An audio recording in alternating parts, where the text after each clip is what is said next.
Hey, friends, neighbors, people of the internet, we're live. Welcome. I'm gonna turn on the super chat just to see what happens. I gotta know what this is, so I wanna figure it out. I'm gonna try the super chat. Sponsor and super chat messages. Let's just see what happens. Hey everybody. Can you all type still? Can you all type messages or not? Is it different? Got 8 people so far. Hip hip, hooray.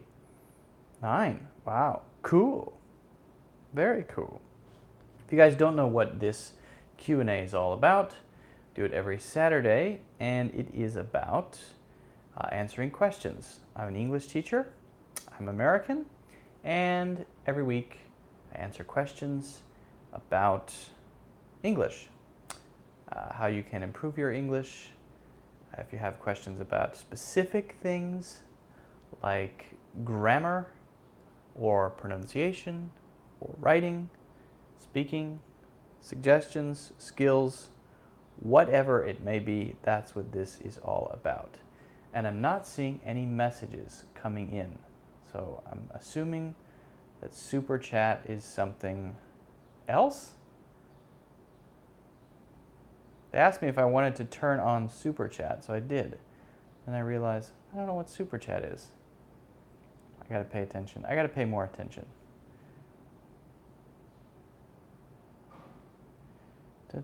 Okay, top chat. Some messages such as potential spam may not be visible.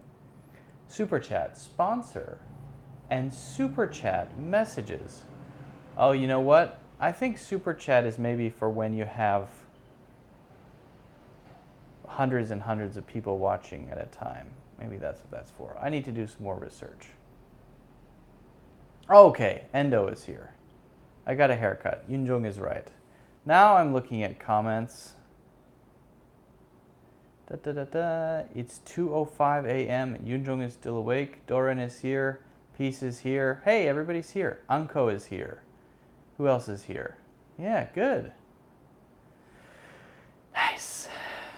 People noticing my haircut. Yes, I'm sorry about that. I had to get a haircut because when it gets too long, it goes out like this. And, you know, that's what happens. So one thing I want to say before this stream gets on too long is that I'm going to be in China for the next 3 weeks. What that means is I'm not sure if I will be able to do I'm not sure if I will be able to do these in China. It depends. Sometimes the VPN on my phone works. VPN is what allows you to connect to YouTube. Sometimes it does not. So I might not be able to do these for the next 3 weeks. It really depends. If you know something about China, you might know that in China, YouTube is blocked, Google is blocked, Facebook is blocked, Twitter is blocked, and many, many other websites are blocked. You can use something called a VPN to kind of jump over the wall. It's called jumping over the firewall. And I might be able to do that. I will try to do that, but I'm just not completely sure. I'll do my best. I'll do my best. So if you don't hear from me for 3 weeks, it doesn't mean I'm gone forever. It means I'm gone for 3 weeks. That's all it means. Okay? That's just one thing I wanted to mention. Also, before I check the questions, yes, Yunjong, that's right. The Chinese one went well. I talked about travel. Endo asked, what do I think about face keenies? I think they're very silly. I think they're very, very, very silly. I understand, though, standards of beauty. We can talk about that in a minute. But another thing I want to mention is I've started a Patreon. I don't know if you guys know what Patreon means, but I've started a Patreon. And basically, a Patreon is just a way to, if you like the stuff that people do, you can support them. It's a way for people who make videos and stuff to be able to continue to make videos. You know, because making videos, you put stuff out, it's free, and people, if you enjoy it, if you find it valuable, it's a good way to support. So if you are interested in showing support for this channel, you can check out my Patreon. If you go to the main page on YouTube, it's on the right side, and you'll see a little link there. It's a little P. You can click on that, and you can sign up for one of the Patreon levels, if you'd like. If we get up to a certain number, I guess around 10, if we can get up to around 10 people at least, then I'm planning to do a special private live class like this, but with the people who are supporting me on Patreon.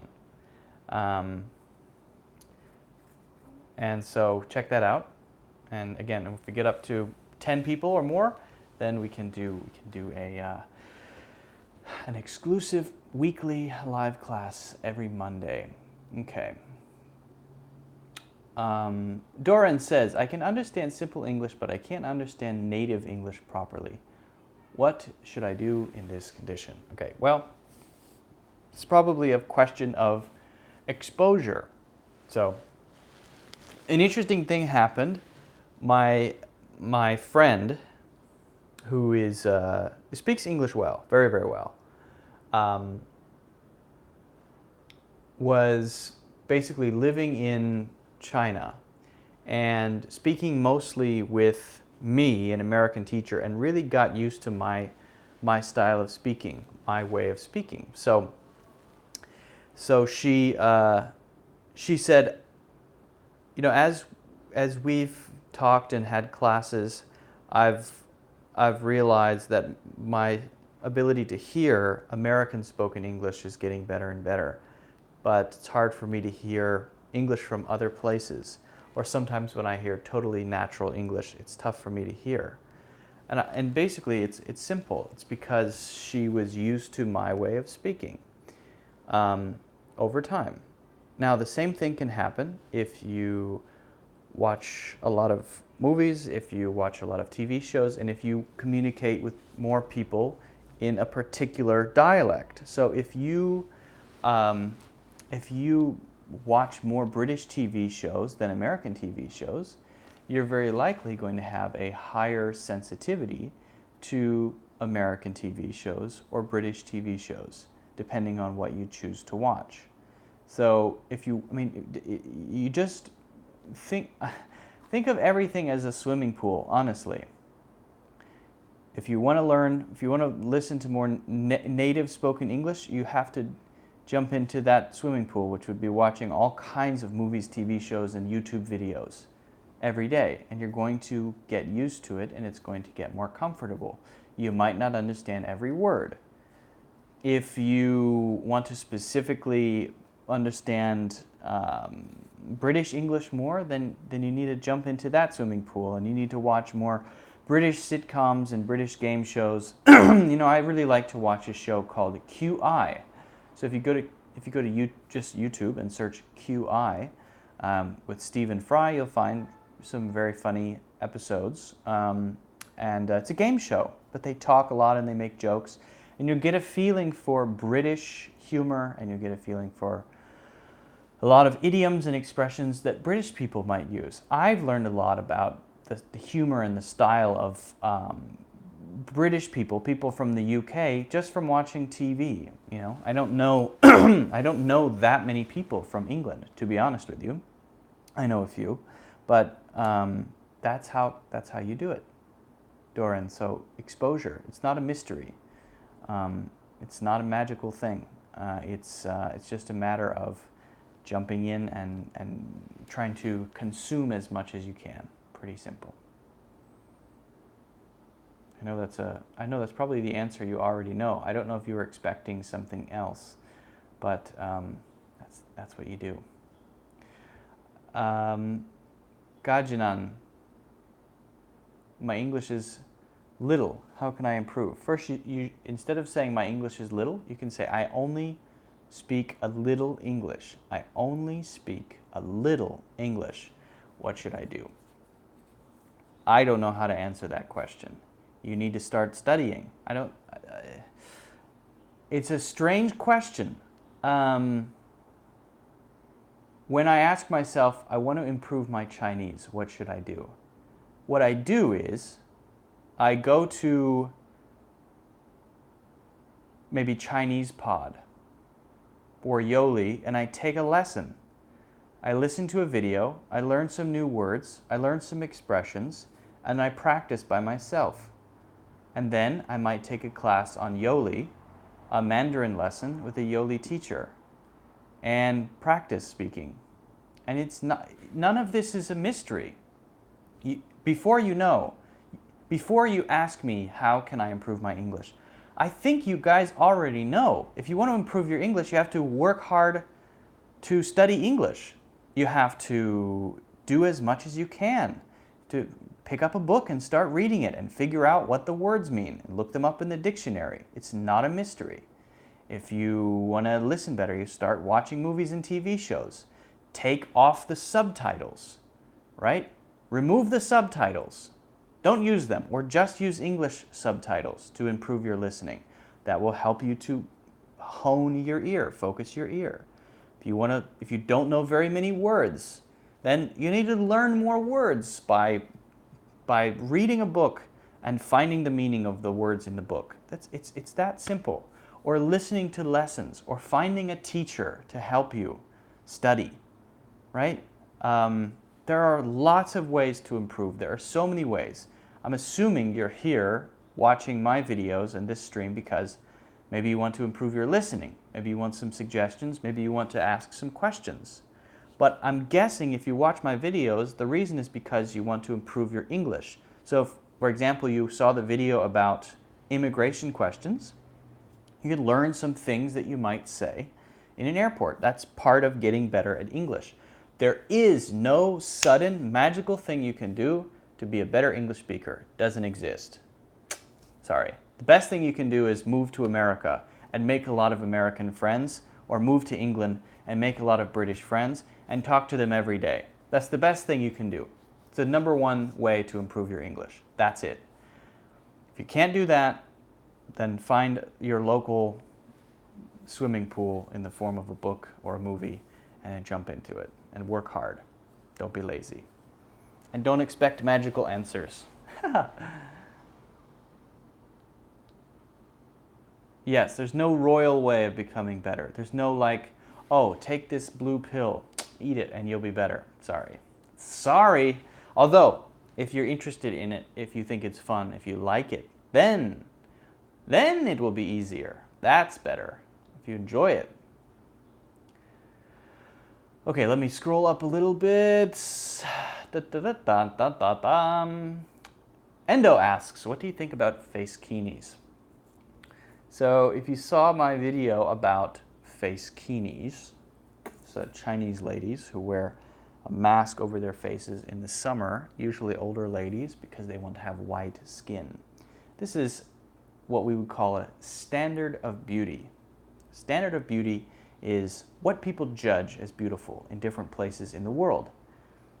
For example, some places in Africa, you have rings around your neck, and it makes your neck very long, and finally your neck is this long. And if you were to take the rings off, you would just go, huh? Well, that is maybe to a lot of us a little strange, but in that culture, that's beautiful. In America, a lot of people judge being very tan, golden brown, very sexy, right? That's beautiful. In, for example, a lot of Asian countries, such as India and China, other countries, being light-skinned is better. Why is that? I think it's interesting. But I think I know the reason. I think the thing that is often harder to achieve and less common is judged as more beautiful. So maybe white people like myself are more pale, and so if we become healthy and golden, we say, oh, you look great. Whereas maybe in Asia, a lot of people will easily become darker if they go out into the sun. That's an easy thing to do. So if you're able to remain pale and light skinned, that's considered beautiful.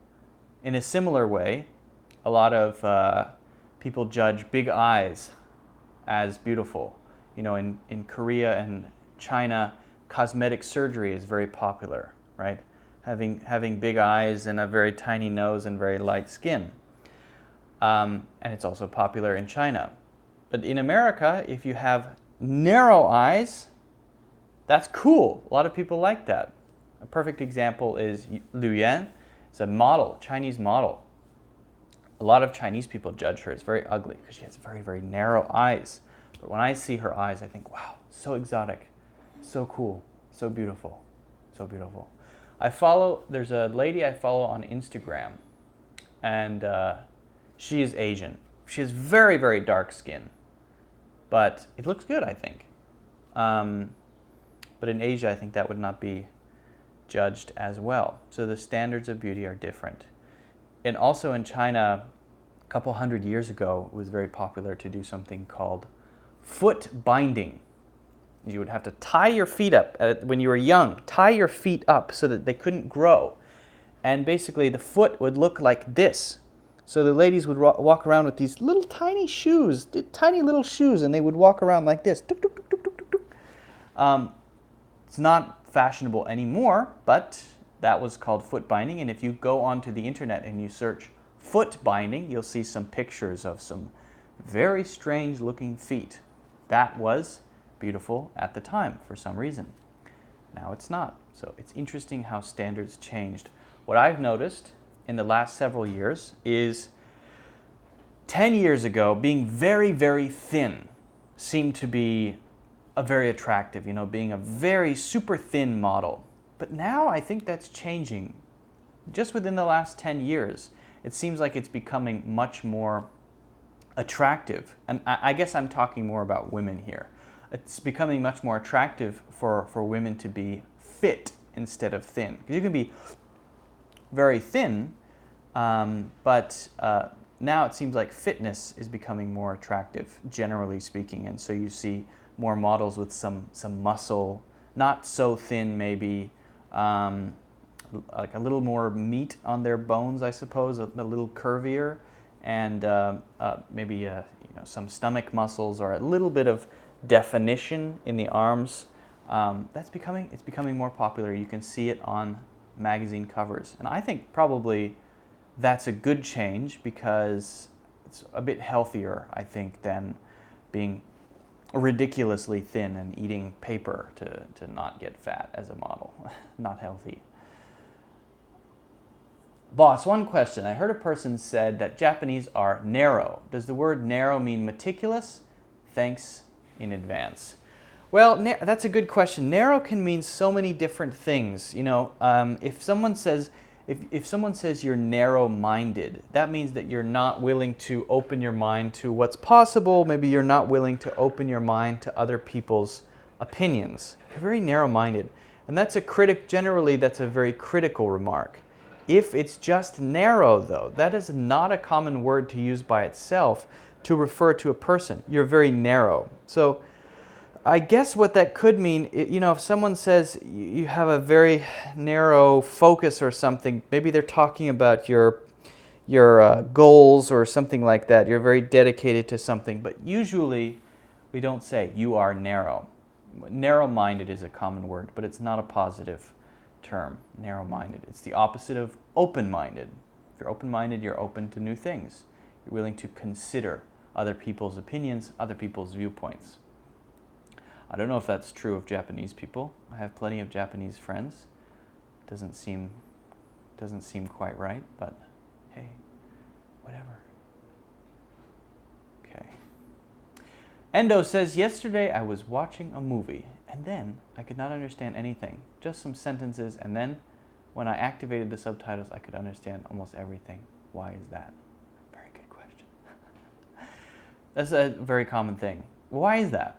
I think I've explained this before, but it seems to be like this. It's about input frequency. If you think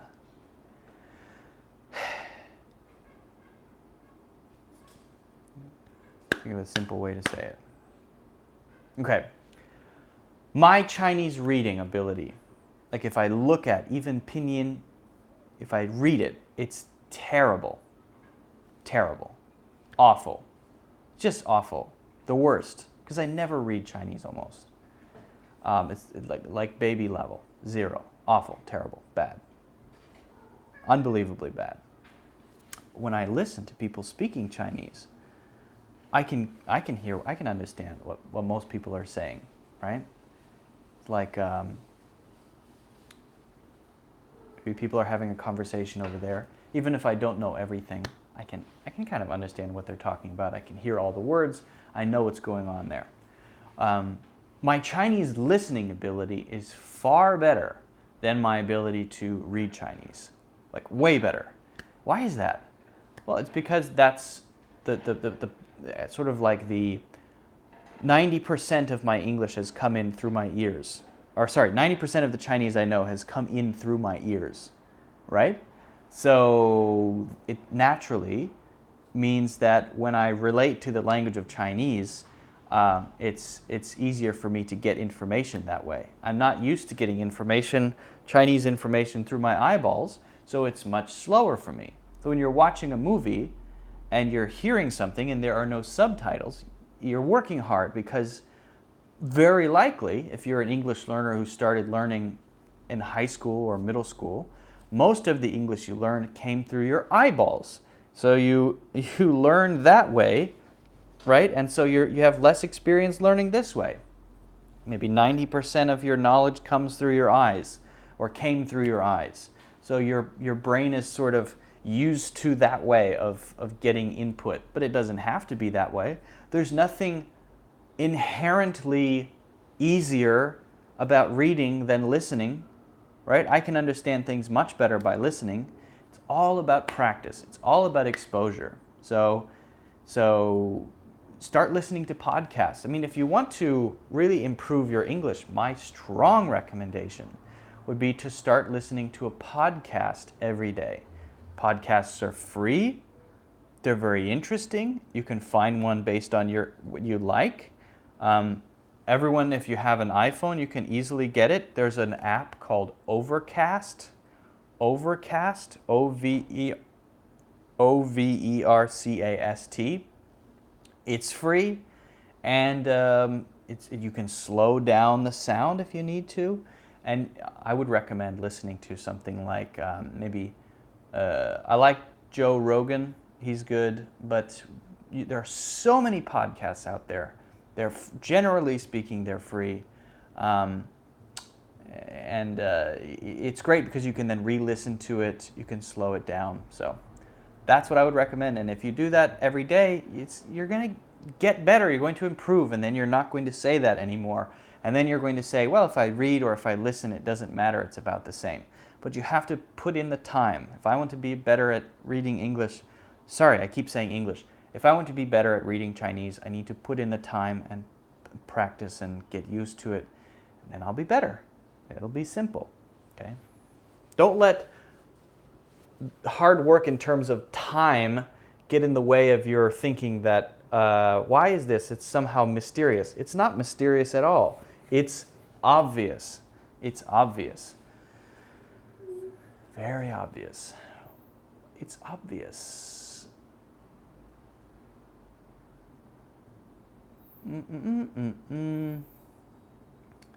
Okay. I missed some questions here. Let me go back.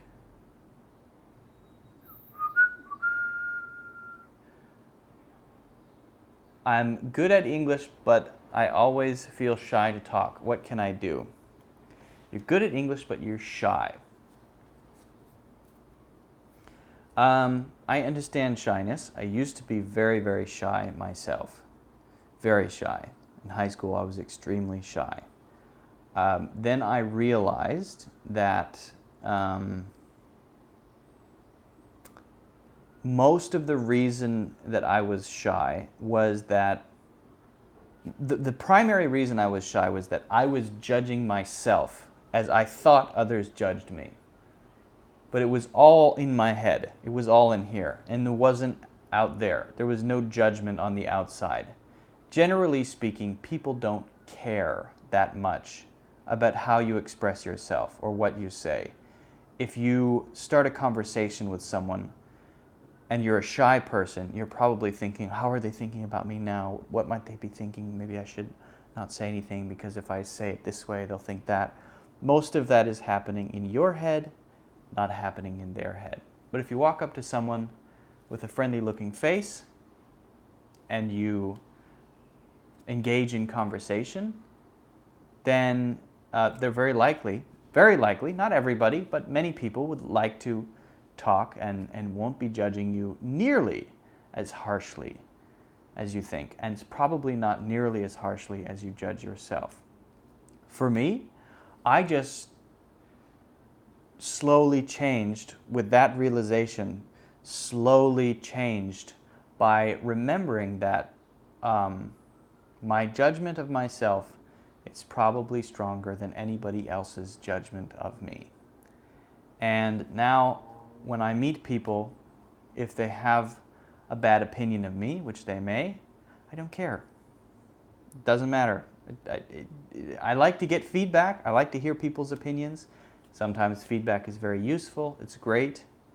But you have to realize that it doesn't, your personal value is not connected to what other people think of you. Your personal value is connected to how you think about yourself. So it's a slow process of just going out there and trying and realizing that, hey, maybe nobody else really cares that much. Maybe people would like to speak with me more than I think they would. And most of the problem about my shyness, most of the issue exists in my head. Not to blame you, it's totally natural. Lots of people are shy. As I said, I've been shy before too. But it's a slow process of learning not to care about how other people think of you. I'm going to go back. I missed so many questions. So many questions. Judy says hello. Hello, Judy.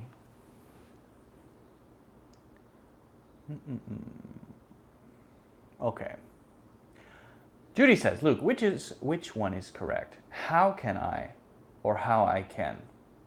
That's a good question. Hey, an actual easy question to answer instead of these very abstract questions. Oh, I like Judy's question. I'm just going to enjoy it for a second. Oh, I'm sorry, Doorbell. Oh my God. Okay. So, the answer to the question is, it depends on whether it's a statement or a question. If it's a statement, you're saying something, then you say, I want to know how I can become less shy. I want to know how I can become less shy. Okay? So I haven't asked a question. I've made a statement and thrown it out there. So I have a little beginning part. I want to know. I can't remember. I believe. Okay? If I want to ask a question, then I will reverse it. How can I become less shy? I can become is part of a statement. How can I become less shy is a question. So it's just about the word order, and it depends on whether it is a statement, which is one type of grammar, one order, or a question. A couple other examples would be, I'm not sure what I should do. Is that a statement or a question? I'm not sure what I should do. It's a statement. I'm not sure what I should do. I should do. If it's a question, what should I do? What should I do? I'm not sure what I should do. What should I do? Okay?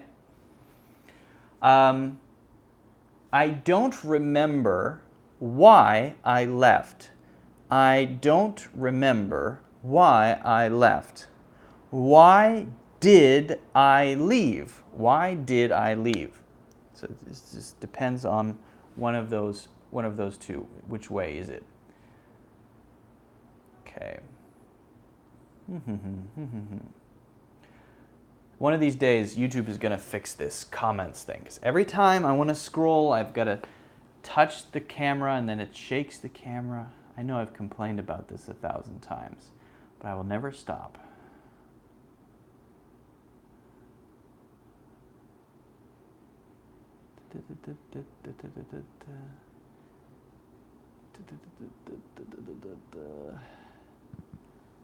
If someone is shady or sketchy, is it the same thing?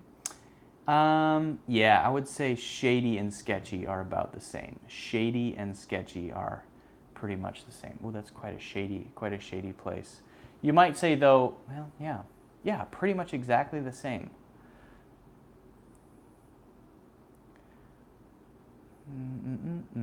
Washy, fishy. Oh, fishy. Yeah, so fishy. Fishy though is different than shady.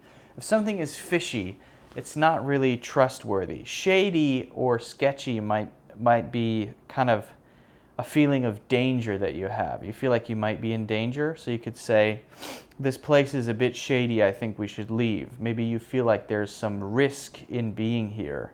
Or you could say, this guy seems a little sketchy. We might steal our credit cards. Let's go, right?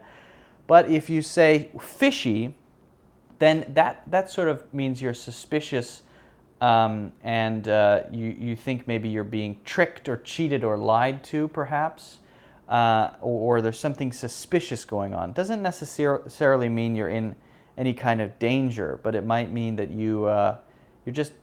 you're doubtful of whether or not something is genuine. You're concerned that you might be getting scammed or tricked. And you're just overall, you feel skeptical. So you could say, for example, I thought it was a little fishy when you told me that you had won the lottery. I thought it was a little fishy. That means I don't really believe what you said, and I suspect that you're just maybe joking around with me. It's not a great example, but I clicked on a website the other day that said that if I completed the free training, I could make $100,000 a year. And so it seemed to me a little bit fishy, because with a free training, how can I learn something so valuable that it can help me earn easily $100,000 a year? That sounds a little fishy to me. Now, another meaning of fishy is that it actually smells like fish. Or the taste of a fish is very strong, so some fish is not very fishy. That sounds weird, I know, but for example, salmon is generally not very fishy. Salmon is not that fishy. Whereas something like catfish is very fishy. That means the taste is that sort of watery sea taste smell. What's the most common way to say it's hot, cold, raining, hard outside? That's a very general question. Most common way to say that it's hot outside is to say, it is hot outside. Very common. Just say it's so hot outside, very hot outside. Sometimes we use the word sweltering. It's an interesting word. Sometimes we use the word sweltering. But the most common way to say it is that it's very hot. You can say it's scorching. You can say it's ridiculously hot. You can say, if you're outside, you can say, I'm burning alive. I'm burning alive. That's okay too. And then for cold, I have a video about this. If you want to watch it, you can. But you can say, it's freezing outside. It's freezing cold. Sometimes people say it's chilly, but that's less cold. So if you say it's a bit chilly, then it's not extremely cold. It's a little cold. Freezing is more. Freezing is a little bit more extreme. And then frigid is frigid weather. Sometimes people say that, but it's much less common to say something is frigid. And then for raining, we can say it's really coming down out there. It's really coming down out there. That means it's raining a lot. It's pouring, P-O-U-R-I-N-G. Imagine pouring water on your head. It's pouring, or it's pouring rain, or it's pouring down. If it's raining a little bit, it's sort of that slow all-day rain. The weather is such a scorcher. Sure, you can say that too. Today's weather is such a scorcher. No problem. It's very hot. But you wouldn't say today's weather is a scorcher. You would say today is a scorcher. You wouldn't say the weather is a scorcher. You would say today is a scorcher.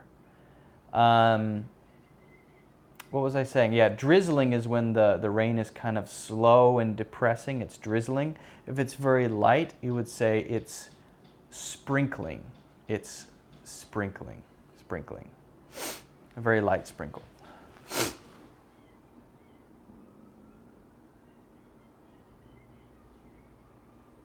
Okay. I'm going to go back and review some of the questions. Endo says, what do you think about listening to the radio? I guess so. But who wants to have people on the radio control what you listen to? I hate the radio because the radio makes me listen to bad music.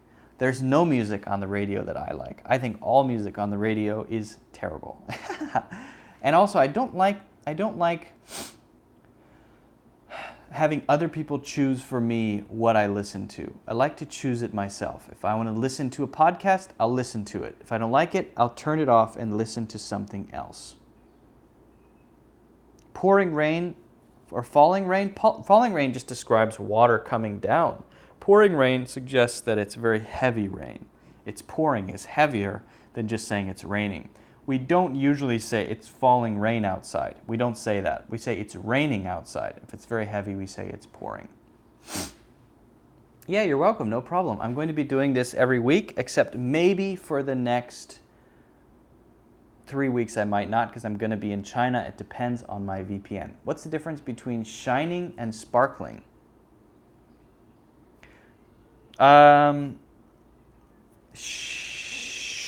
Sparkling is, let me think about how to describe the difference. Let me come back to that one because I missed some questions earlier. It's a good question though. Doran says, oh, wait a minute. Yunjong has a question first. QI means quite interesting. Quite right, sir. Quite right. Today you look a little different. I'm not talking about your short hair. The way you talk is a little different today. I could be wrong. Is that bad? Is it bad, Yunjong, or is it good? I hope it's good. Maybe I seem a little tired. I don't know. I've got a long flight. I have a 15-hour flight to China tomorrow, so I'm not particularly excited about it. Do you speak Chinese Mandarin or Cantonese? I can speak a bit of Mandarin. I cannot speak any Cantonese. Okay. Is it okay to use a statement word order or ask a question using intonation only? Yuri says, is it okay to use a statement word order to ask a question using intonation only? Let me think about that for a second.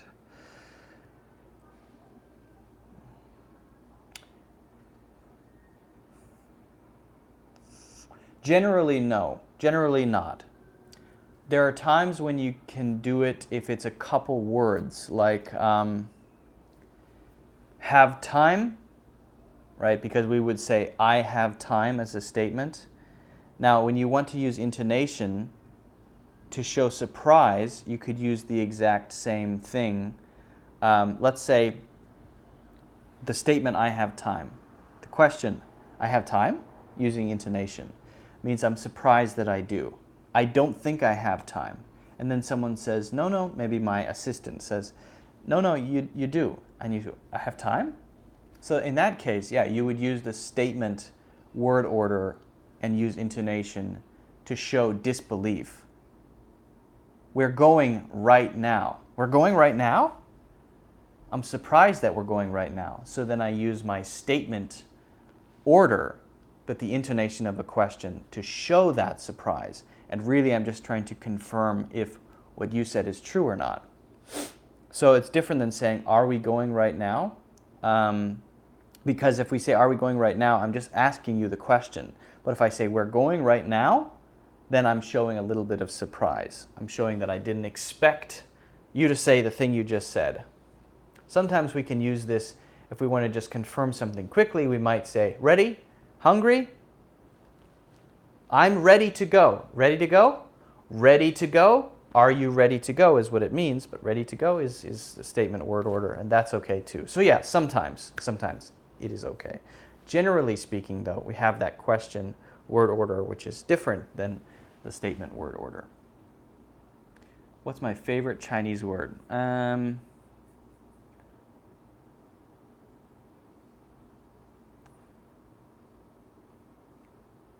I don't know. I don't know what my favorite Chinese word is. I don't have a favorite. I don't have a favorite Chinese word. Hey, what's up, Adam? First of all, my name is Luke, not Adam, but okay. Nice YouTube live. Would you send me a shout out all the way to Mexico, please? I go by Jersey, by the way. Congrats and keep up the good work, Adam. So, hello, Jesus. Or Jersey. Hello in Mexico. My name is Luke, not Adam. What's the most common way to say it's hot? Blah, blah, blah, blah, blah, blah. Missed that one. Yeah. Okay, what's the difference between shining and sparkling? Okay. Let's say shiny, shining, sparkling. Let's say you have a lake, the surface of a lake, right? And it's kind of doing this, and the sunlight is shining down on the surface of the lake to describe the action of the sun. We would say, the sun is shining. The sun is shining. Because of the shining sun, we see on the surface that the water is kind of sparkling, the sparkling water. So when you have something that's sparkling, it's sort of like a glints of things here and there. It's like little things turning on and off. Because on the surface of the water, you see it come and go, come and go, come and go, come and go. If something is shining, it's more a constant thing. To shine a light on something is to shine a beam of light on something. To make light go on something. You could say to shine a light on a problem. To shine a light on someone's face, right? You could say the sun is shining today because it's coming down. It's constant. There are no clouds covering the sun. I can see it clearly. So we say the sun is shining. The light is shining. Okay? The shining sun, I guess you could say, although that's a little redundant.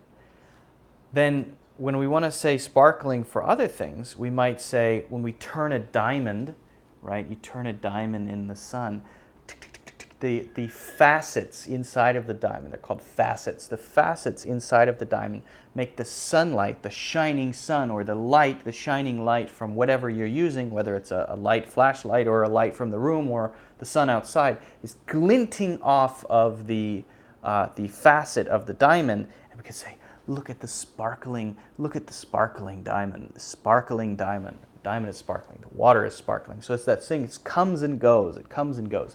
Now we also say sparkling water, sparkling water. Sparkling water is water that sort of has bubbles in it that are kind of similar, I guess. It's kind of exciting to drink, and you feel the freshness of the water, and the bubbles we refer to as sparkling. We also call sometimes champagne, sometimes it's called sparkling wine. Sparkling wine. Sparkling wine.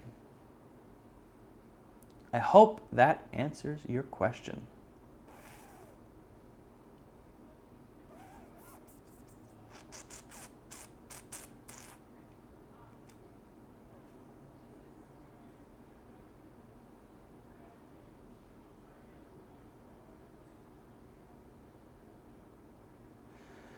If I said, 2 years ago, there was a girl who was my friend. She helped me practice. Does the sentence mean that we're not friends now? There was a girl who was my friend. It kind of suggests that she's not your friend and that you don't practice anymore. That's right. It suggests that you're no longer friends and you no longer practice. Would you pronounce this? Won't. Please slowly. This is pretty hard to pronounce correctly for me as a Korean. Of course, I know the sound, but not easy to copy it. Okay, it's good. So w is the w sound, the w sound is a sound that stays, and you fill your cheeks a little bit when you make it. So a lot of the common mistake for the W sound is that it's from the throat, not the lips. So a lot of people, when they say the word would, will say instead ood, ood. And if you can see the difference between these two, would and ood, the lips look the same, but the difference is that when I say ood, the sound is actually coming from the back of my throat and is starting when I release my throat. Ooh, right? It sounds like sort of a chimpanzee language. Ooh, ooh. But if I'm filling my cheeks a little bit, then I'm forcing the beginning of the sound to come from my lips as they open. Notice that when I say it, just barely, my cheeks have a little air in them. If you watch carefully, if I say ood, ood, nothing happens there. But if I say would, just a little bit there. It's not quite like that, right? But there's still something going on there, so that the vibration is happening here instead of here. So when we say the word won't, right? That's the beginning sound, and you should be able to make it very long. Won't. That's the correct W sound. The O sound is the same sound as don't. It's the same sound as phone. It's an O, a clear O sound, which is called the long O. It's called the long O. Won't. Now that nt sound, nt, is happening, the n sound is happening my tongue right behind my teeth, but not touching my teeth. If these are my teeth and this is the roof of my mouth, then my tongue is right about there. And most of the air is coming out through my nose there. So if I say whoa, practice that. Whoa, whoa, whoa, whoa. And then the sound, when you say it, you should be able to put your thumb right under your nose and feel the air coming out. Then you know you're making it correctly. You're closing off the air from coming out through your mouth. And then you just switch and say the clear T sound. However, many people will, when they say won't, they won't really say won't. They'll instead stop the sound early so that it's kind of sudden. And that is a So when we say, for example, wait, we don't say wait, we say wait. So we can say won't, or we can say won't, won't, won't, won't, or won't, won't, or won't. Both of those are correct. I hope that's okay.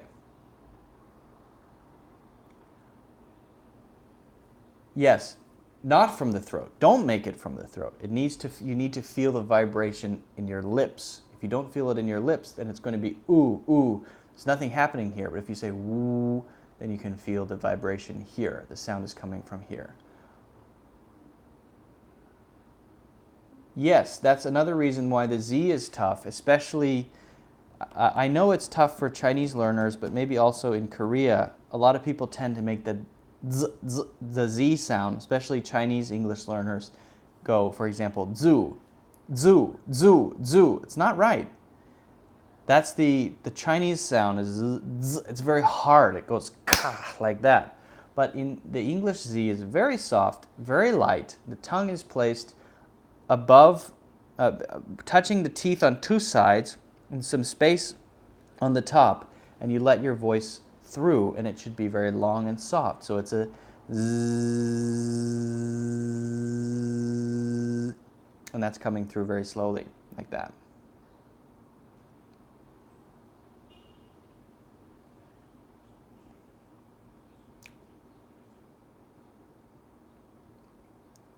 Jesus said, congrats again, Luke, you just earned another follower. Hey, awesome. You guys notice something? I'm very close to 10,000 subscribers, which is very exciting, and I want to thank all you guys for, those of you who have subscribed, I really appreciate that. Oh wow, I'm watching myself. Ah, this is amazing. Why don't I just watch the comments here?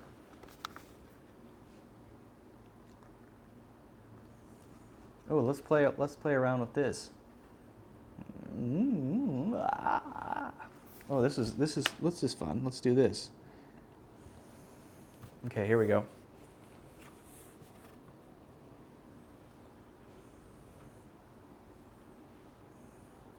What's happening? What's happening?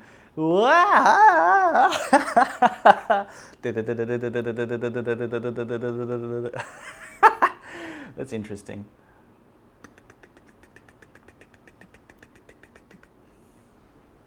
Who are these people?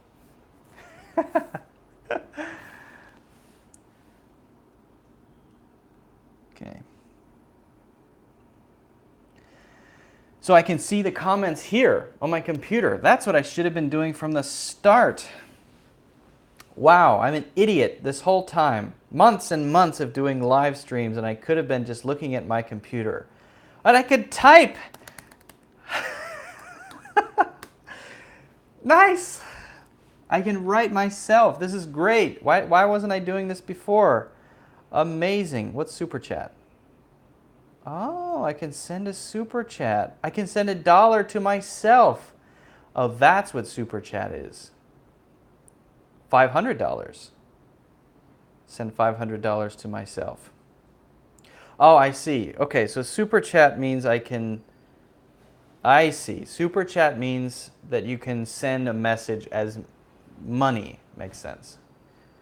I get it. Now I understand. All right, so I can look at, that means I'm looking at the camera less, but this is great. I can scroll. Wow, this is so good. So good.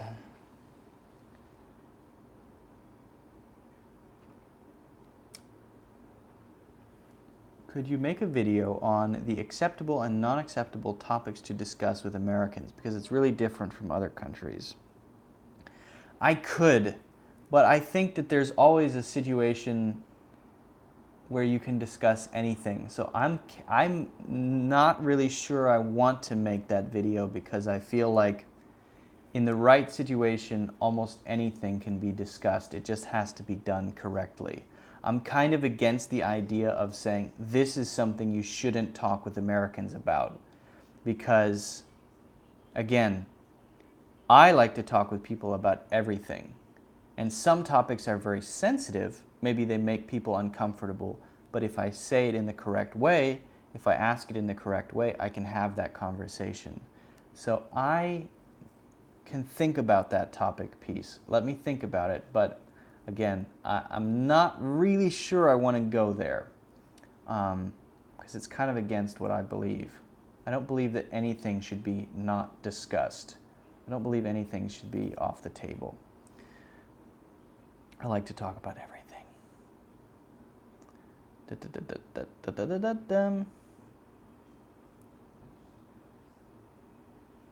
Wow, from that,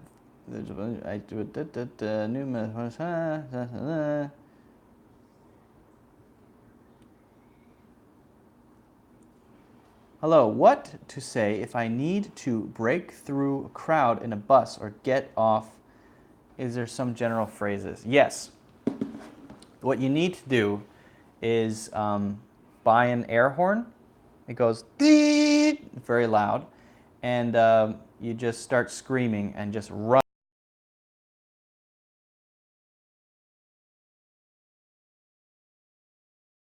Ah!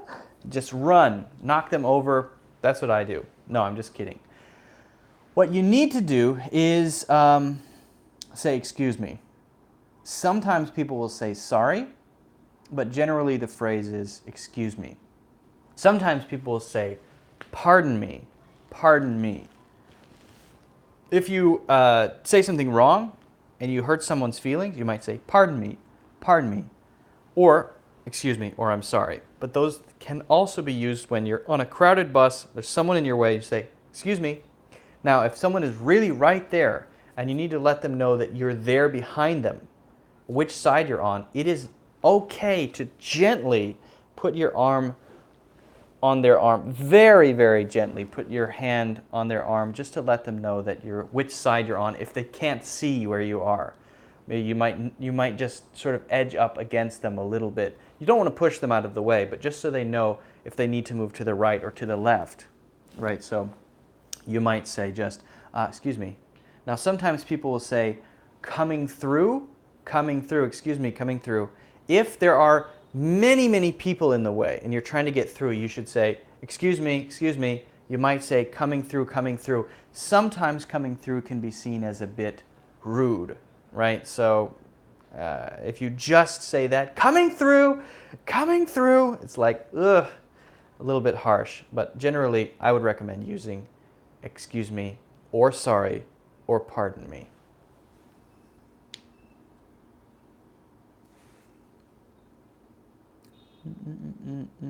Yuri says, can I ask you about superstitions you have, just in case you don't want to tell about the ones you have? I would also like to know what are the most common superstitions American people have. So I have a video about this. A lot of people are superstitious. Some people are superstitious about numbers. The number 13 is a very unlucky number in Western culture in general, and which is different than other countries. Like in China, unlucky number is number 4.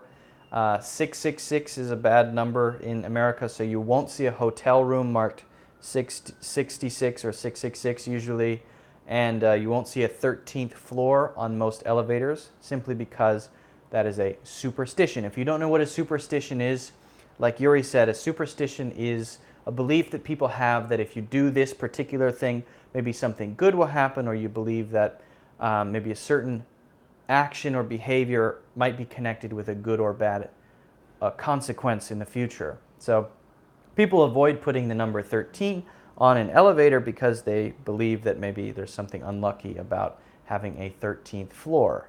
Although there is a 13th floor, it's just not numbered 13. It might be numbered 12 or 14. People also say a lot of different things. If you walk under a ladder, it's unlucky. If a black cat walks in front of you, it's something like 7 years of bad luck. If you have a four-leaf clover, if you can find one of those, it's supposed to be very good luck. If you break a mirror, it's supposed to be bad luck. There are a lot of little things like that. And then people have their own personal superstitions. Maybe a basketball player believes that if he wears a certain thing on his wrist every game, then he will perform better. I think Michael Jordan used to wear the same pair of shorts for every game, something like that. Personally speaking, I have 0 superstitions. I don't believe in horoscopes, like I'm a Scorpio, the zodiac signs. I don't believe that when I'm born has any impact on my personality. I don't believe that that exists. I think it's nonsense. If you believe it, it's fine. I know a lot of people believe it, but I think there's no evidence that supports it. Because I once saw an experiment where they took the same horoscope, exactly the same, and they wrote each person's particular zodiac sign on the top, and they handed it out to a bunch of people in the room. And the way that they write them so generally, so that it's like, maybe this month you're going to have something, something lucky is going to happen in your maybe your relationship with your friends. Of course it is. You can interpret anything in your life like that. So I think generally when people write those things, you can write it in a way so that it can apply to everybody, right? And so everyone said, "Oh yeah, it's so true. It's so true. Me, that's me. That's me. Wow, that's me. That's me." And everybody was from a different month. And then at the end, they said, "Oh, by the way, everybody, these are all exactly the same." And then people went, "Oh, okay." It's okay. My personal belief is that superstition is just something that people exist. I think humans naturally like to make patterns and believe in things like that. It's not for me. But if you do, I don't want to criticize you. And I would say it's totally cool, and I would love to hear. I love to hear stories about that sort of stuff. I think it's very interesting. Personally, though, I'm not into it. Anyway, hope that didn't make anybody unfollow me. Because we all have different opinions about things, right? Can I just say, I just want to squeeze by you? Yeah, but you should probably say excuse me first, right? If you say excuse me, I just want to squeeze by you. It's not that common, though. You would use squeeze by someone when you're describing it later. You would say something like, I tried to squeeze by him, but he was too fat. I couldn't because there were too many people in the elevator. It was too crowded. I was trying to squeeze by, but I could not. Or I was finally able to squeeze by them. So more common for that one to be a thing that's described rather than what you're doing now. Again, when you're doing it now, typically it's excuse me, pardon me, and sorry. I don't usually use sorry. I usually use excuse me. All right. What are your superstitions, Yuri? If I may ask, since you asked me, now I can ask you. Keep forgetting I can check these comments on my computer now. Fantastic. Fantastic. By the way, if you guys are interested, I just want to mention something. As you might know, I make videos every week. I posted a new one yesterday. If you'd like to support my channel, my first bad rank I get after a black cat walked across my way. Aha, the black cat one. Yep, that one's really common. That one is very, very common. So I do want to just talk about something very quickly.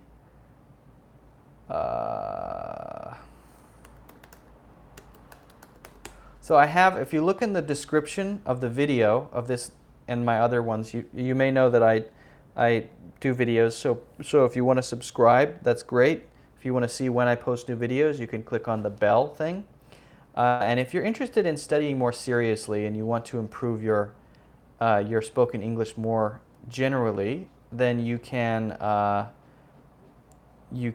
sign up for my Udemy lessons. I have 3 lessons up now, 3 more coming very soon. Right now I have one on English fluency, there's one about pronunciation, and there's one about how to think in English. I know some of you have taken them, but yeah, you're welcome to sign up for those. They're cheaper now than usual. They're like half price, and we're almost at 3,000 students, which is cool. And also, I started a Patreon. So I don't know that much about Patreon, but I started a Patreon. And if you guys are interested, if you go to my main YouTube page on the right side, there's a Patreon link. I just launched this Patreon page. So there are 0 patrons, right? But basically, if you guys are interested in supporting my channel, if you want to, then you can sign up as a Patreon. And there are some benefits that I put on the right side there. But if we get up to like 10 Patreons, then 10 patrons, then what I'd like to do is a sort of exclusive class every Monday with a group of people using a private YouTube link. So once we get up to a certain number, we'll start doing some exclusive stuff that only people in the this stuff will always be free, and the YouTube stuff will always be free. But I think we can start doing some exclusive stuff once we get up to a few Patreons. I'm just trying it out just to see what happens. And we're almost at 10,000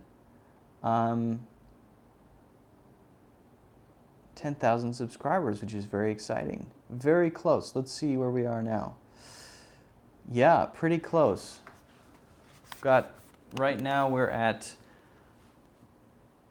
9,982. Very close. That's very exciting. So I want to thank all of you guys for helping and supporting and commenting on my videos. I always appreciate comments and likes and shares.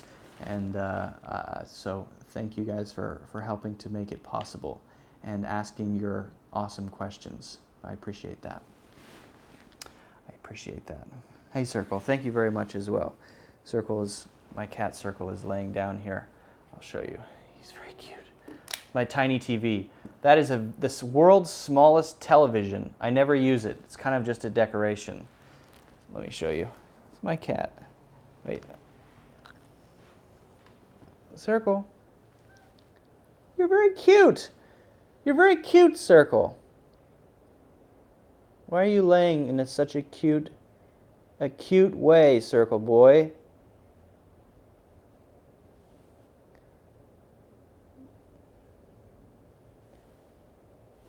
Most cats don't like you to rub their belly, but a Circle really, really likes people to rub his belly. He really likes it a lot. Most cats are very sensitive about their belly, but Circle likes it because he's so cute. Okay.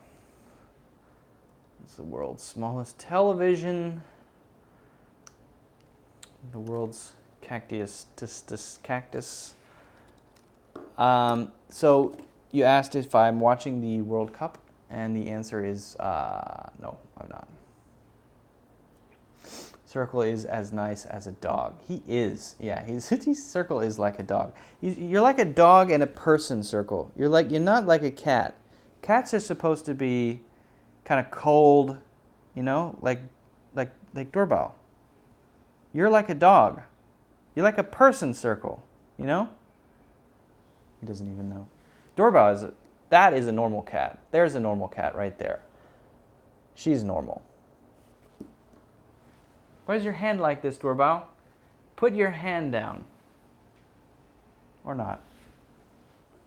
Silly cats. I don't know. I just can't get into the World Cup. Maybe because I wasn't raised on football. Maybe because I'm, I don't know, American. Don't really like sports that much, I guess. So, not really paying attention. I'm sorry if that disappoints you guys. I hope all the teams win. I hope everybody wins. What type of cat do you have, Yunjong? What type of cat? What color is your cat? What is your cat's personality? Yuri, nipples. Is that true? But the funny thing is, this cat, the one I was rubbing, whose belly I was rubbing, that's a boy. And then this cat, who doesn't like her belly rubbed, this is a girl. And she's very, you know, if you rub her belly too much, she'll scratch you. It's weird. Maybe it's not weird. I don't know. But Circle, he's just weird. He's just weird. Your cat said hi to Circle. Circle, Yunjong's cat said hi to you. Another cat in Korea. Can you believe it? A Korean cat said hello. It's a local Korean cat. I see. Cool. Very cool. All right, guys. Tell me about synonyms and antonyms. Man, you got to narrow down your question. Tell me about synonyms and antonyms. Well, a synonym is a word that means the same thing as another word. For example, we could say that sad and upset are sometimes synonyms. We could also say that heavy and weighty are sometimes synonyms. But then there are times when they're not synonyms. So a lot of the time, two synonyms won't always be synonyms because maybe there's another meaning of the word, right? And there are lots of different examples, but many words have many meanings, like the word light, which has about 26 different meanings. And then antonyms are the opposite. That means two words have the opposite meaning, right? So what is the opposite meaning of heavy? Light, right? So they are antonyms. And if you want to know a synonym or antonym of a word, there's something called a thesaurus. In fact, I think there's a website called thesaurus.com. Thesaurus.com has synonyms for words. And I think it's interesting to explore a thesaurus because it can make your writing better. Sometimes if you are writing something and you think, you know, I've used the word good too many times. Maybe I can find another word that means the same thing. Or I've used the word beautiful too many times. Maybe I'd like to find another one that means the same thing. So we go to thesaurus.com and we search the word, and you can see we can search definitions or we can search synonyms, right? And we can search the word beautiful. And what do we get? We get alluring, appealing, charming, cute, dazzling, delicate, delightful, elegant, exquisite, fascinating, fine, good-looking, gorgeous, graceful, grand, handsome, lovely, magnificent, marvelous, pleasing, pretty, splendid, stunning, superb, wonderful, admirable, angelic, beauteous, bewitching, classy, comely, divine, enticing, excellent, fair, foxy, ideal, nice. Wow, I've never seen that word before. What is this? Fascinating. How do I say this word? A new word for me. Hooray. Let's learn it. This is insane. Does anybody know this word? I've never seen this before. Pulchritudinous. Crazy. Pulchritudinous. Pulchritudinous. Pulchritudinous. Pulchritudinous. Pulchritudinous. Pulchritudinous. Pulchritudinous. Pulchritudinous. Let's see, I'm going to search this on another dictionary just to double check it because I don't like that pronunciation. It's not very clear if it's cr or tr. Yeah, we're learning together here, friends. I don't know everything for sure. Let's use vocabulary.com. It's my favorite website for learning words. Vocabulary.com. Let's hear it. Pulchritudinous. Oh, cr. It's not tr. It's cr. That last one was not. Pulchritudinous. See, the last one they said, I thought they said tr, but it's cr. Pulchritudinous. Pulchritudinous. That's easier to say, I think. Pulchritudinous. Pulchritudinous. Pulchritudinous. Pulchritudinous. Pulchritudinous. Pulchritudinous. Pulchritudinous. So pulchritudinous. My God, Doorbell.